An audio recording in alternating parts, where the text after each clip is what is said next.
ಇನ್ನು ಸಿದ್ದರಾಮಯ್ಯ ಪುತ್ರನಿಗೆ ಸಚಿವ ಸ್ಥಾನ ಬಹುತೇಕ ಫಿಕ್ಸ್. ಎಂಎಲ್ಸಿ ಯತೀಂದ್ರ ಅವರಿಗೆ ಸಚಿವಗಿರಿ ಕೊಡೋದು ಬಹುತೇಕ ಫಿಕ್ಸ್ ಆಗಿದೆ. ಹೈಕಮಾಂಡ್ ಭರವಸೆ ಕೊಟ್ಟಿದೆ ಅಂತಿದ್ದಾರೆ ಯತೀಂದ್ರ. ನಾನು ಸಚಿವ ಸ್ಥಾನದ ಆಕಾಂಕ್ಷಿ ಅಂತಿದ್ದಾರೆ ಯತೀಂದ್ರ. ಹೈಕಮಾಂಡ್ ಸಚಿವ ಸ್ಥಾನ ಕೊಡುವಂತಹ ಭರವಸೆಯನ್ನ ನೀಡಿದೆ. ಆದರೆ ಡಿಸಿಎಂ ಮಾಡೋದು ಹೈಕಮಾಂಡ್ಗೆ ಬಿಟ್ಟ ವಿಚಾರ. ಹೈಕಮಾಂಡ್ ಹೇಗೆ ಹೇಳುತ್ತೋ ಹಾಗೆ ಕೇಳ್ತೀನಿ ಅಂತ ಎಂಎಲ್ಸಿ ಯತೀಂದ್ರ ಪ್ರತಿಕ್ರಿಯೆ ಕೊಟ್ಟಿದ್ದಾರೆ. ನಾನು ಸಚಿವ ಸ್ಥಾನದ ಆಕಾಂಕ್ಷಿ ಅಂತ ಮಾತನಾಡಿದ್ದಾರೆ ಯತೀಂದ್ರ. ಜೊತೆಗೆ ಮಿನಿಸ್ಟ್ರಿಗೆ ಸಿಗುವಂತಹ ಭರವಸೆಯನ್ನ ಹೈಕಮಾಂಡ್ ಕೊಟ್ಟಿದೆ ಅಂತ ತಿಳಿಸಿದ್ದಾರೆ. ಆದರೆ ಡಿಸಿಎಂ ವಿಚಾರ ಅದು ಇನ್ನೂ ಕೂಡ ನಿರ್ಧಾರ ಆಗಿಲ್ಲ, ಹೈಕಮಾಂಡ್ ಬಿಟ್ಟ ವಿಚಾರ ಅಂತಿದ್ದಾರೆ ಎಂಎಲ್ಸಿ ಯತೀಂದ್ರ.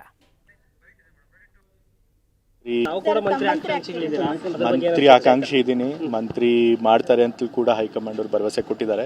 ಸೊ ಹಾಗಾಗಿ ನಿರೀಕ್ಷೆಲಿದೆ. ಡಿಸಿಎಂ ಪ್ರಸ್ತಾವನೆ ಬೇಡಿಕೆನೂ ಇಟ್ಟಿಲ್ಲ ನಾವು.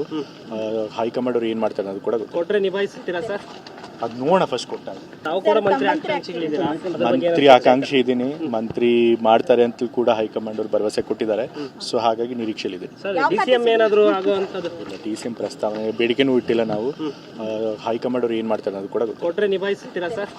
ಅದು ನೋಡೋಣ ಫಸ್ಟ್ ಕೊಟ್ಟಾಗ.